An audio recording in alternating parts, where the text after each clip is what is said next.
before I was like, stop playing with me. Go ahead, play it. Run that shit, no. Alright, cool. So this is the first clip, because people said that I was speaking down on black people on government systems, which was crazy. So, and I wasn't giving no pushback. So this is me speaking on black people. When it comes to these government programs, we are targeted, and they need to enforce that shit on white people, not black people. So I got two clips. This is people who are not able-bodied and have retired. We have that real safety net. They shouldn't have to share. So Mark Carter talking about how he want anybody, he don't care you black, white, Asian, off of government assistance because he said it's been weaponized against the black community. Hold on, that they worked for all these years with younger people who can get out and put work in. And so this is this whole cry of racism that they make them break it down. Don't just let them say, "Oh, Trump's a racist." Well, tell us why you saying he's a racist. Or hey, are you saying he's a racist because he's telling your 40-year-old self to get up and go get a job or start a business? Is that what you telling us? Hey, good. Throw your motherfucking ass out there so you have to stand on your 2 feet and do something productive.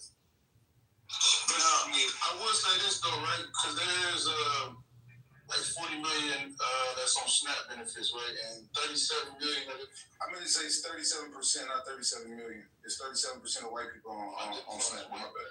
So, I will say this though, right? Because there's like 40 million that's on SNAP benefits, right? And 37 million of them identify as white. So, there's a bunch of white people that haven't been through nothing that black Americans have been through as far as, race shit. And these niggas have been on welfare for 10 generations. Talking about white people. These niggas, I'm literally talking about white people. And they've been home. No, them niggas need to go back. No, they need to be shipped off too, because I ain't gonna lie. If a motherfucker, see, I see why a lot of black Americans on it, because we've been through a lot of systemic shit, right? I see why a lot of black Americans are on it, because we've been through a lot of systemic shit. So I'm making excuses for why we're on it now. Here I say about white people. And they crack every kind of fuck our community up. But these people that ain't been through nothing in 10 plus generations, and these is white people that's just poor. So I just said that black people been through systemic shit. I don't have a problem with them being on the government system because we got something systemic that we've been through. There are white people that's been in this country for 10 generations and they're in poverty. We need to ship them niggas off. Let's continue. Depending on the government, and I don't think they gonna enforce that shit on these white poor people like they gonna do on black people, elderly and shit. You know what I'm saying? I think they gonna really get to that able-bodied shit, and they gonna enforce that shit on black people. Now I'm gonna break down. Now I'm gonna talk about how once they enforce this, black people are gonna be disproportionately harmed. Wait, hold on. Let's get the full context up. I think they're gonna really get to that able-bodied shit, and they're gonna enforce that shit on black people, and not these white poor motherfuckers. Oh my bad. They're not Trump. When he got in office, did he deport some of them as well? No, I'm not even saying Trump. I'm just saying the people that's gonna enforce it. Like Trump is pushing a big beautiful bill, but you know how remember the Section 8 in the 80s and shit? And they used to have women incentivize women not to have a man in the house. They was enforcing that shit on black women more so than they was white women. Alright, so that's the first video. So there was nothing on there me saying that black people shouldn't not be on government assistance. I was talking about poor white people. Instead of focusing on black people, because we've been through something systemic, let's focus on the white people who hasn't been through anything systemic in this country, and they've been on government assistance for 10 generations, right? There's a county in Kentucky where it's the poorest white county in the country, right? And these motherfuckers are 10 generations poverty on Section 8, and we're trying to make black people, we want to focus on black people who've been through systemic things. Should I play the second clip? In a second.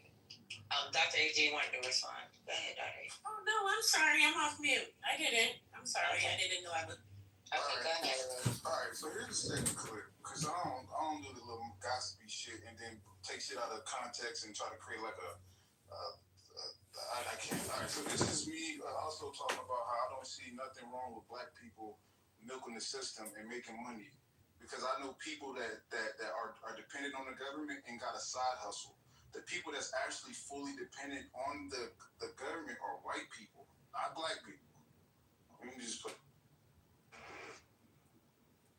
You see, they want you to listen to nothing that Quan is saying, or what I'm saying, or Lou is saying.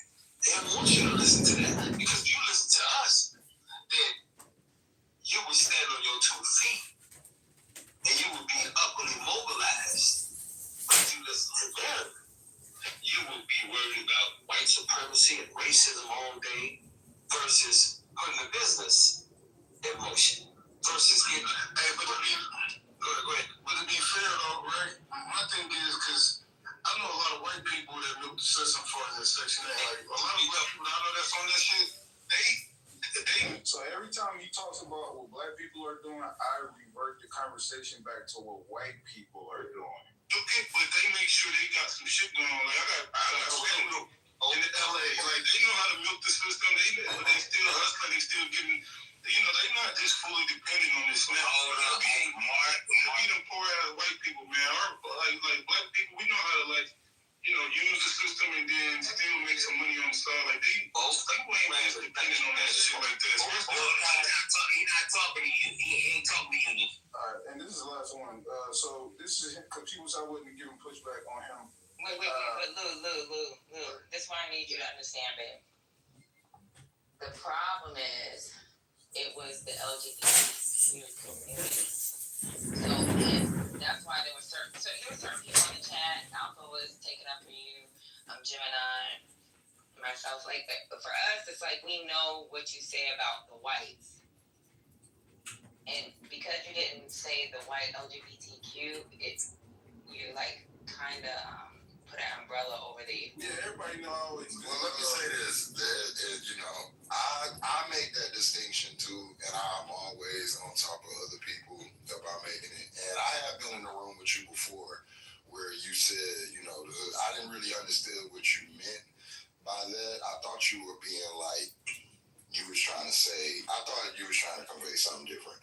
So with respect to that, I have to, I respect what you said, you know what I'm saying? So, it's all good. So it's not a big deal, but I didn't understand what you meant when, you know what I'm saying, when you said it on the recording. So that was the only thing. Yeah, I always say that the people who benefit the most off the LGBTQ is white gays.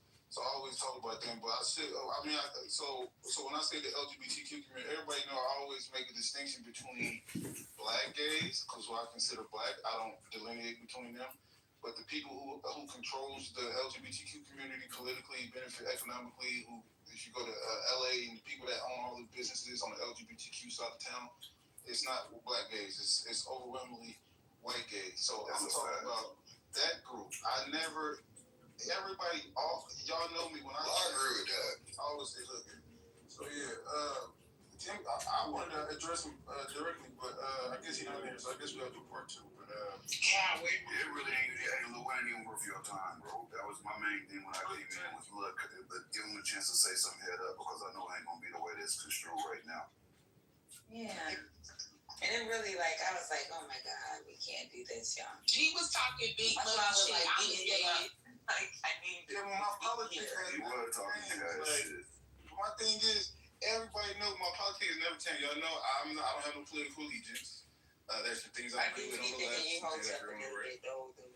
I'm not hotel. I'm selective pro-black. I don't fuck with all black people. Me personally, I fuck with on-code solid people. I fuck with people from all cultures. Like I got a home. I do business with Italians, Irish, Armenians. The people that I fuck with outside of my culture is usually beneficial. I'm not just hanging with just people from other countries. Just on some. Yeah, so listen, bro. I'm not pro all black people. There's a lot of motherfuckers that don't take care of their kids. There's a lot of people that disrespect their parents. I don't fuck with everybody. I fuck with some people that's solid, and some people I don't fuck with. But I'm trying to figure out where MJ is. I just want to holler because I heard that somebody was saying he was saying that I wasn't. Oh, he was. Agreeing with the Section 8 part. Uh-huh. He was. Where was that at? I'm trying to figure where did y'all hear that in the video? So this is the thing, Lou. You know how people can take a piece of a clip and play the piece of it? And that's why I was like, no, because I know Lou. I've known Lou before it even started. Like, when he started the first round. And it's like, I was like, we can't do this. I'm telling y'all, this ain't him. And you can think that it's a tax write-off, but this motherfucker used his Jack and Jills. You was outside. You shared your fucking, I was telling them, like, this dude was outside. He shared a fucking, an Excel spreadsheet so I could share it in my room so y'all know what families are hurting. And this was on his feet. So, like, I know MJ full of shit. I don't know what's going on. And that's why I was like, Lou will say some shit and be so extreme, and that's why I